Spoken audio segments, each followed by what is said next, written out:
gente, tudo bem? Eu me chamo Thiago Gelim, eu sou professor de Geografia e Estudos Amazônicos do Colégio NEP. E hoje a gente está aqui para mais uma aula de Geografia do nono ano, que a gente vai falar hoje sobre Europa. Bora lá? Olha aí, nono ano, né? A gente vai aqui agora para os aspectos gerais, a gente vai começar, né? Os aspectos gerais do continente europeu. Presta atenção. Para começar, a gente vai pela etimologia da palavra, né?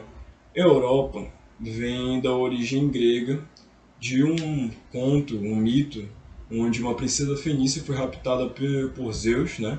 O deus do trovão, o maior dos deuses ali da Grécia. Uma princesa fenícia que ela foi raptada por ele, e ela se transformou num touro com o passar do tempo, e dessa relação nasceu o Minotauro, né? Que ele seguia as pessoas no labirinto ali. Então essa é a etimologia da palavra que a gente vai ver historicamente falando sobre a Europa. Ela era uma princesa fenícia e foi raptada por Zeus. Essa é só uma curiosidade histórica aí para a gente saber exatamente a etimologia da palavra do continente europeu, ok? Esse apelido entre eles é conhecido como o Velho Continente. Por que o Velho Continente? Se a gente for ver, de fato, assim como em palavrares, né, se a gente for ver politicamente falando, a Europa ali, ela se viu primeiramente como um continente, antes de todos, antes da América, antes da África, até mesmo da Ásia. Apesar de várias sociedades asiáticas serem muito mais antigas que as sociedades europeias, é conhecido como Velho Continente exatamente por ter sido mais ou menos o pai aqui de continentes mais novos, como a própria América, como a África, como a Oceania. Então, e tem esse caráter colonizador também. Então, muito disso ali passa por ser esse velho continente, né? Que se viu primeiramente como uma instância política antes dos outros continentes, até mesmo da Ásia, que tinha sociedades como a chinesa, como a japonesa, já bem definidas, mas não tinha de fato países nem uniões, né? O que começou primeiro na Europa. Olha aí, berço da cultura ocidental, principalmente a partir dos gregos, dos romanos, que moldaram muito da cultura que hoje é utilizada por nós, né? Tanto quanto a questão religiosa, quanto a questão de idiomas, o idioma latino, o idioma anglo-saxão também, o inglês, são todos originários ali da Europa. E a partir disso a gente consegue perceber que é de fato o berço da sociedade ocidental. A sociedade oriental tem uma dinâmica totalmente diferente da nossa.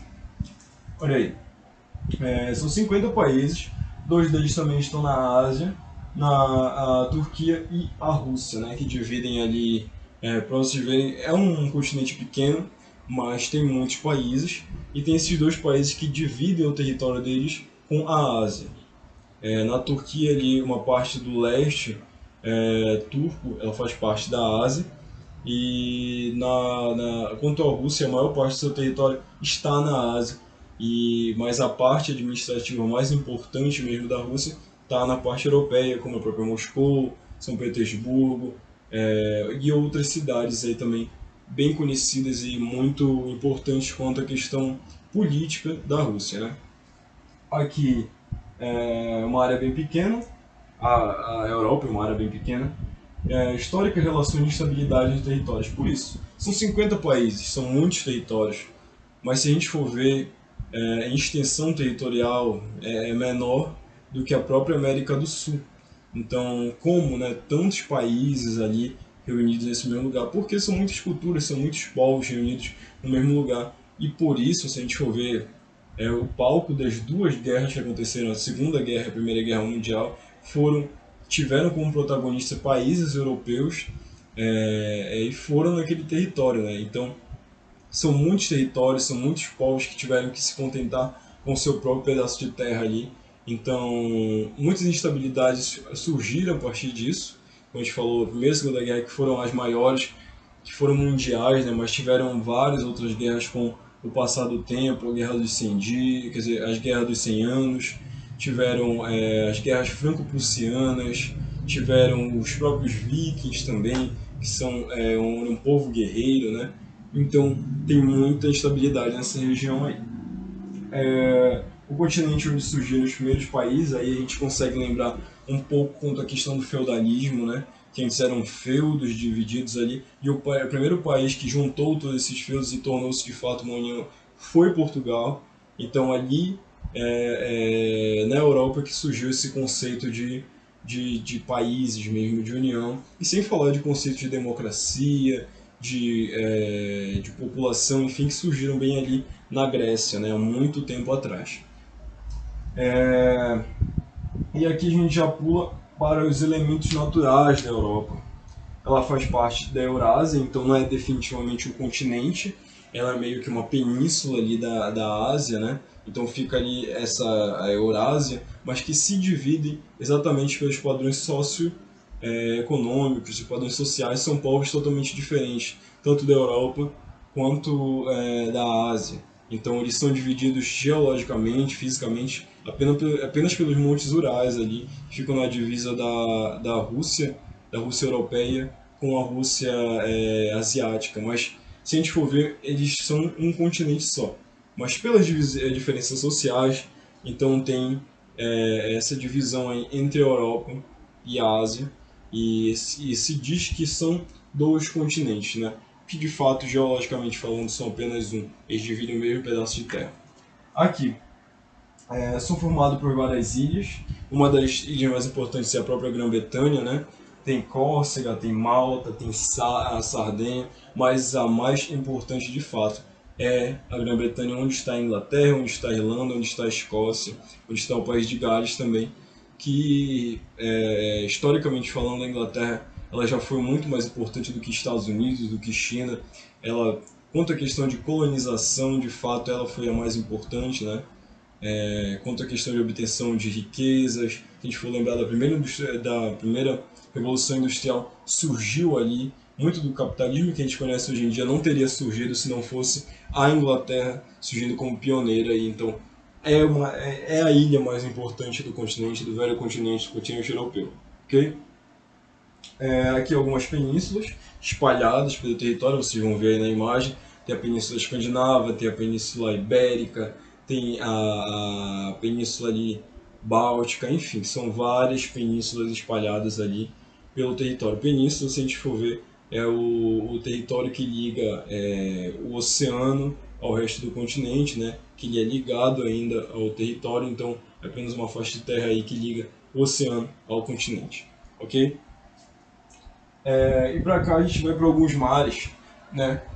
Tem o Mar Mediterrâneo, o Mar Negro, o Mar Cáspio, o Mar Adriático, o Mar Báltico, que eles mudam, são muito importantes para questões econômicas no território. Se a gente for ver, muito da questão colonizadora ali na Europa surgiu principalmente pelo fato do Mar Mediterrâneo ter vários tributos a se pagar, e até hoje ele é muito importante, tá entre os embates sobre questões migratórias na Europa.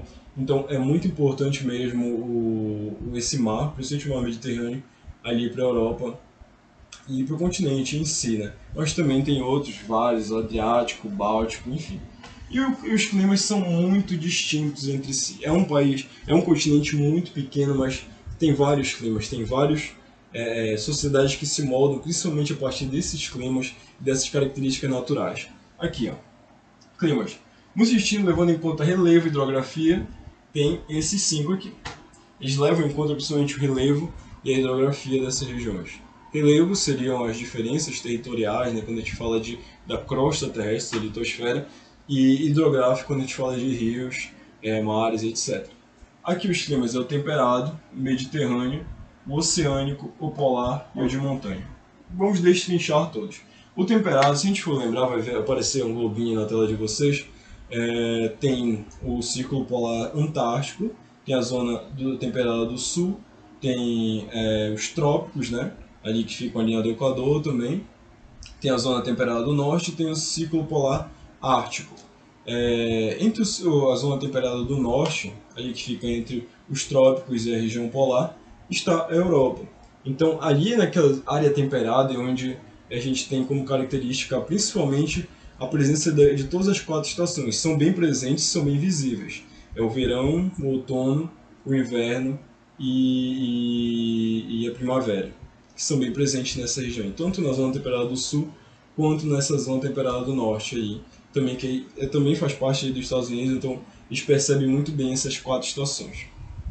É, tem o oceânico, que é muito importante para a Inglaterra. Se não fosse essa temperatura, esse clima oceânico que vem do Atlântico, seria praticamente impossível a vida naquela região ali, por ser muito seco, ser muito gelado. Mas esse clima oceânico, ele consegue trazer esses dois